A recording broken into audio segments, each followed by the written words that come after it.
नमस्कार दोस्तों। आज हम बात करने वाले हैं वक्फ एक्ट 2025 के बारे में। मेरा नाम नीरज है एंड आप सभी का अपने इस चैनल पर स्वागत है। तो without any delay let's get started. तो हम आज वक्फ एक्ट को अनवील करने वाले हैं। आई नो कि आप सब ने वक्फ एक्ट को पढ़ लिया होगा कुछ हद तक और कुछ वीडियो आपने देख ली होंगी, लेकिन इस वीडियो में मैं आपको विश्वास दिलाता हूँ कि कुछ ऐसे पॉइंट जरूर होंगे, कुछ ऐसे डाउट जरूर होंगे जो आपके मन में रहे होंगे, और ये वीडियो देखने के बाद में डेफिनेटली आप वो सब चीज़ें क्लियर हो जाएंगी। सबसे पहली चीज तो मैं क्लियर करना चाहूंगा भाई कि वक्फ एक्ट जो है ना वो खत्म नहीं हुआ है। सबसे पहली बात तो ये है कि मैंने देखा कि हमेशा जब भी सरकार कोई कानून बना के लेके आती है तो एक मिस इन्फॉर्मेशन का दौर चलता है, ठीक है। और कहा जाता है कि ये ऐसा हो गया वो ऐसा हो गया, आपसे ये छीन लिया वो छीन लिया। कुछ नहीं छीना है भाई, ठीक है ना। ये सभी के हक में है और इसमें ट्रांसपेरेंसी लाने के लिए, ठीक है ना, और वुमेन को एम्पावरमेंट करने के लिए, चीज़ों को एम्पावर करने के लिए, उसके मैनेजमेंट के लिए, उसके डेवलपमेंट के लिए इस बिल को लाया जा रहा है। इसमें कुछ आमूलचूल परिवर्तन किए गए सकारात्मक तरीके से, ठीक है। अब दूसरी बात कि वक्फ की कोई फुल फॉर्म नहीं थी पहले। वक्फ अपने आप में एक शब्द है जिसका मतलब ये होता है कि कोई व्यक्ति अगर अपनी अपने एसेट को, अपनी जमीन को, अपनी चल संपत्ति को अल्लाह के नाम पर हमेशा के लिए अगर दान करता है किसी नेक कार्य के लिए, तो वो माना जाता है कि उसने अपनी एसेट को वक्फ कर दिया, ठीक है। अब इसमें एक और चीज होती है कि एक बार आपने वक्फ कर दिया अगर आपकी जमीन को, तो आप उसको वापस नहीं ले सकते हैं, ठीक है ना। इस बात का ध्यान रखना है। और नेक कार्य का मतलब क्या हो गया? नेक कार्य का मतलब हो गया जैसे कि आपको वहाँ पे स्कूल बनवाने हो या मस्जिद बनवानी हो, नमाज के लिए जगह देनी हो, कब्रिस्तान बनवानी हो, कुछ ऐसे कुछ नेक कार्य होते हैं। क्लियर? तो और इन सभी कार्यों को अगर आपने जो कोई अपने एसेट्स को अगर वक्फ के हवाले कर दिया आपने, ठीक है, वक्फ कर दिया आपने अपने एसेट्स, ठीक है, उन उन उन चीजों को, उन एसेट्स को, उन अचल चल संपत्ति को मैनेज करने के लिए, उनका इस्तेमाल कैसे किया जाएगा नेक कार्यों में, इन सब चीजों को देखने के लिए एक बोर्ड का गठन किया गया, उसी को कहते हैं वक्फ बोर्ड।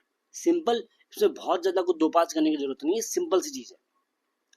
आज की इस वीडियो में बेसिकली जो 95 का जो एक्ट था और 2025 का जो एक्ट है वो के बारे में डिस्कस करने वाले हैं। हालांकि जो इसका जो वक्त का जो एक्ट है वो 1913 से स्टार्ट हुआ, उसके बाद में 54 में अमेंडमेंट हुआ, 95 में हुआ, 2013 में जो रिसेंट अमेंडमेंट इससे पहले हुआ था वो हुआ था, ठीक है। उसके बाद से इनकी शक्तियां काफी बढ़ गई थी।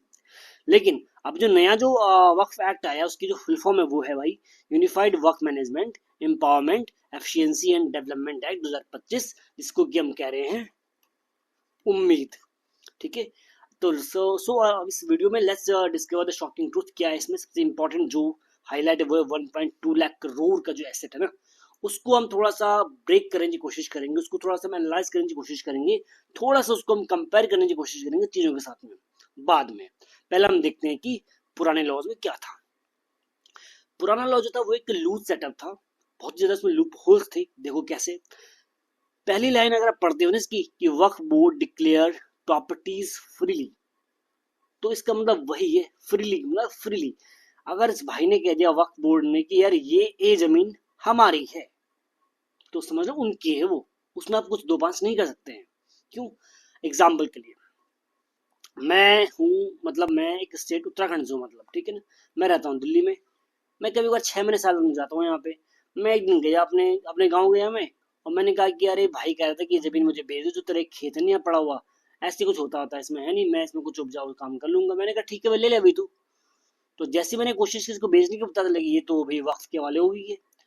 तो वक्त के हवाले अब क्या होता है कि अगर आपको वक्त के हवाले हो गई है तो उसमें कुछ चेंजेस करने, कुछ भी अगर बेचना है तो उसके लिए ये होता है कि जो एक हर एक लैंड के लिए, हर एक वक्त के लिए एक एक व्यक्ति होता है जो उसकी देखभाल करता है, उसको कहा जाता है मुतवल्ली। उसे कहते हैं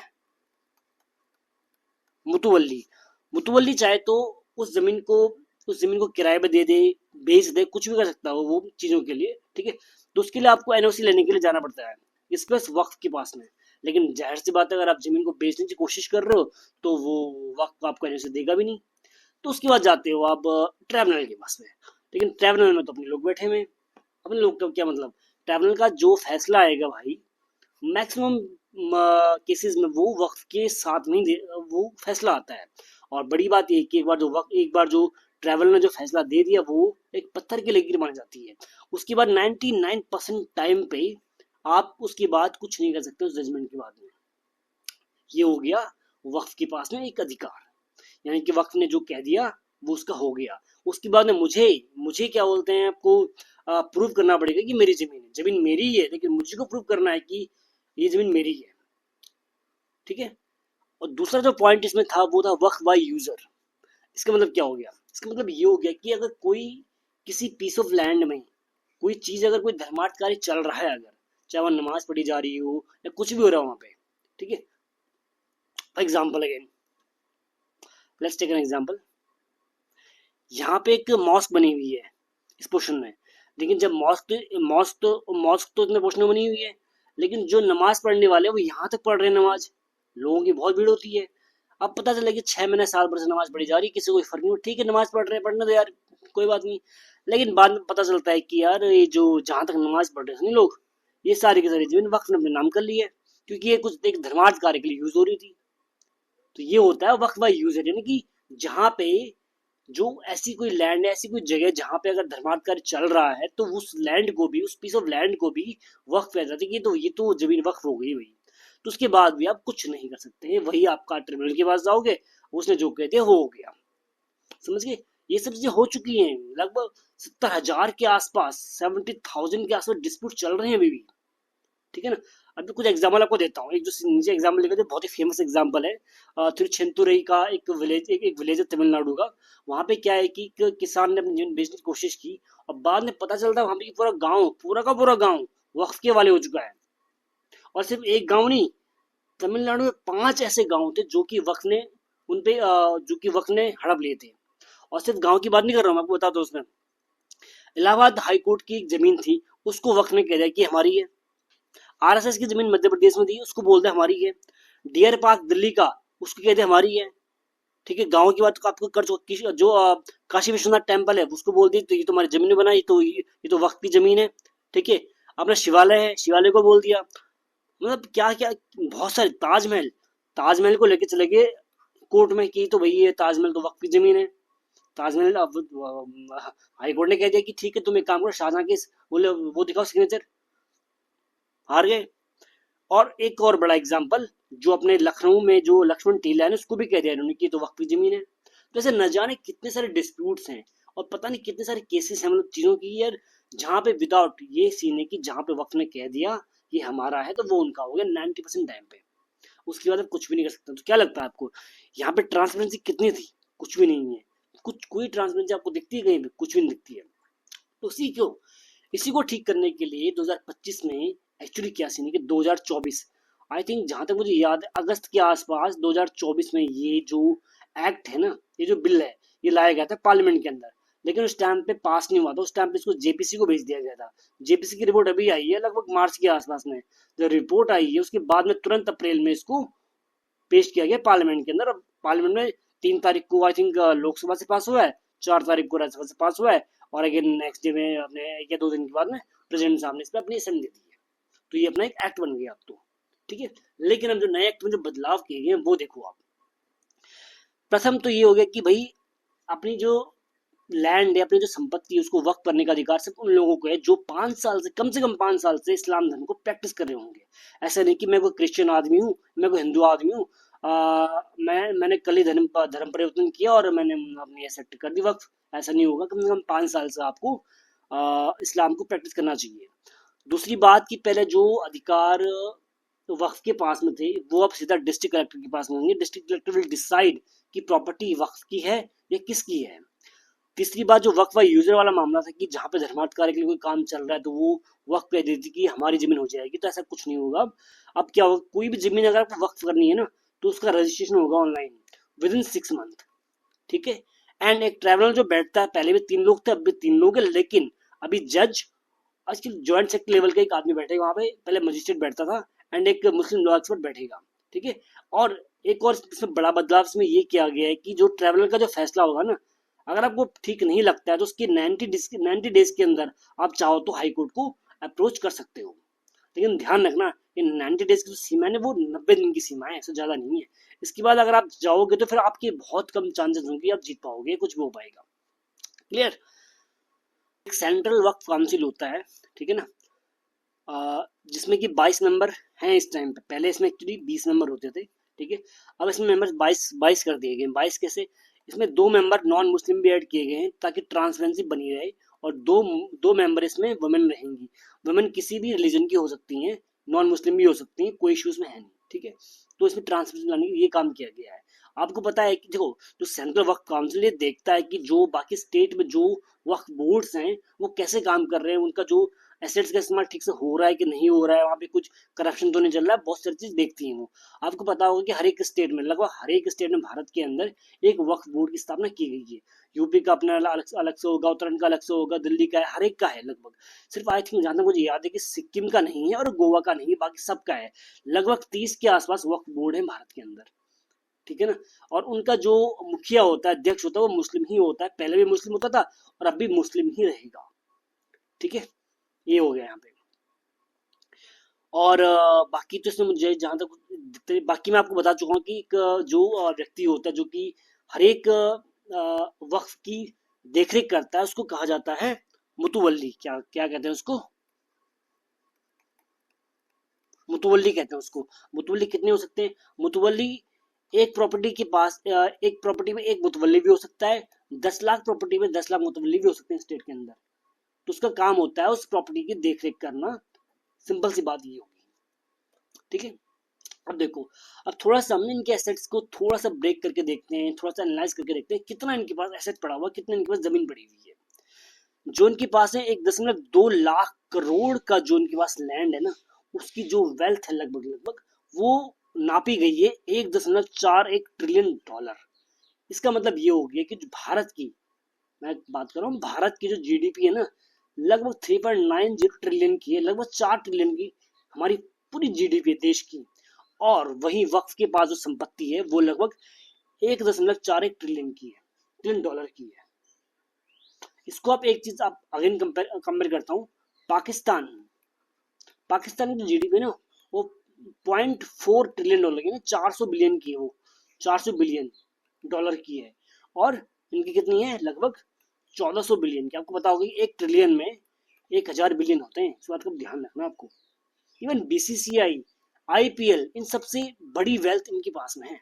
और ये चाहे ना, अगर ये चाहे, अगर कहा अभी जो एक मिनट है, इसको मैं अरेंज कर दूं यहाँ पे।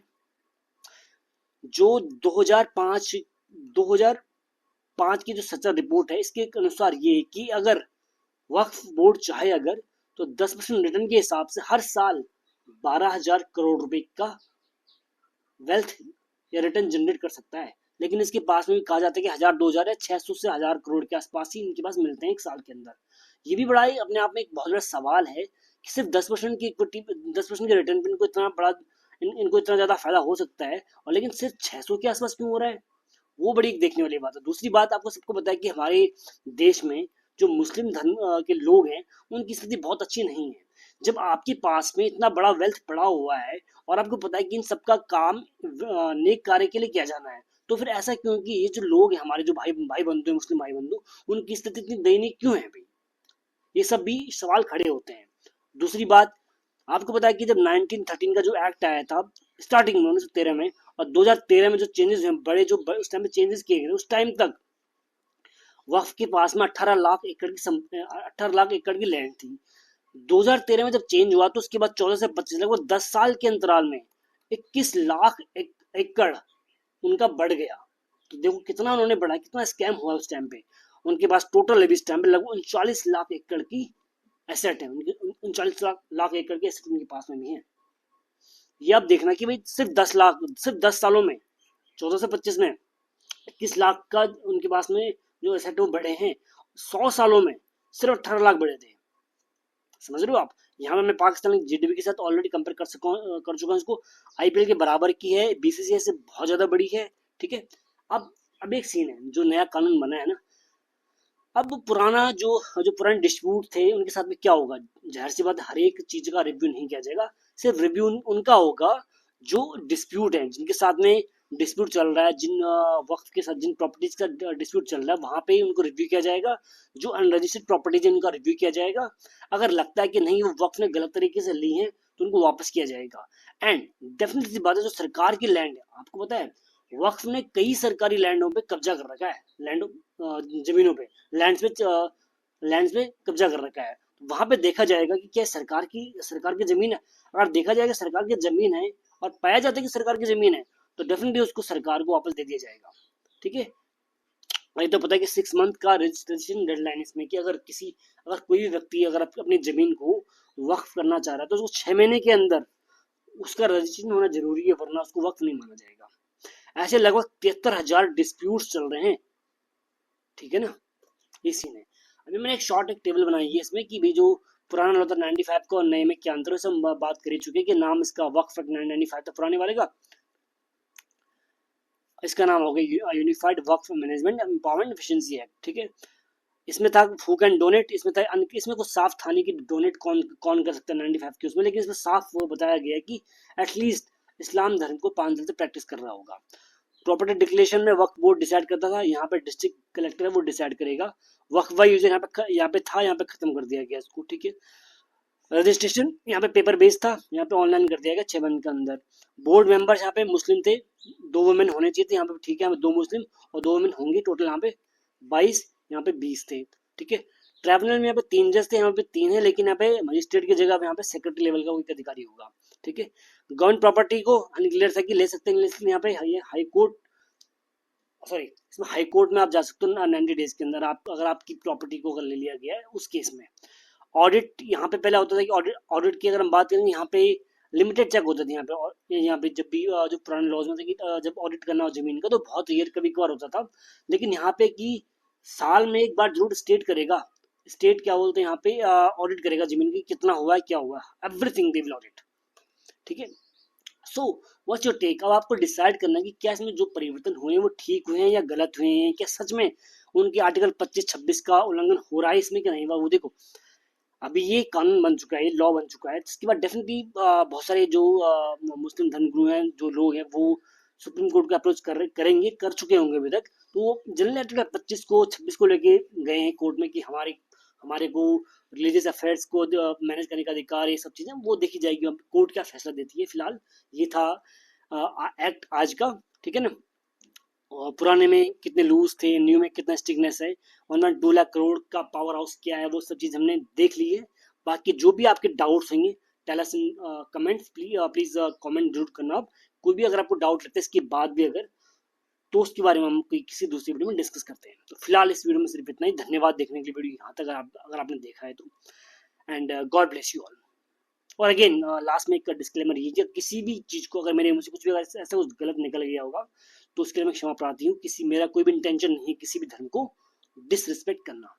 ठीक है। Bye bye, take care.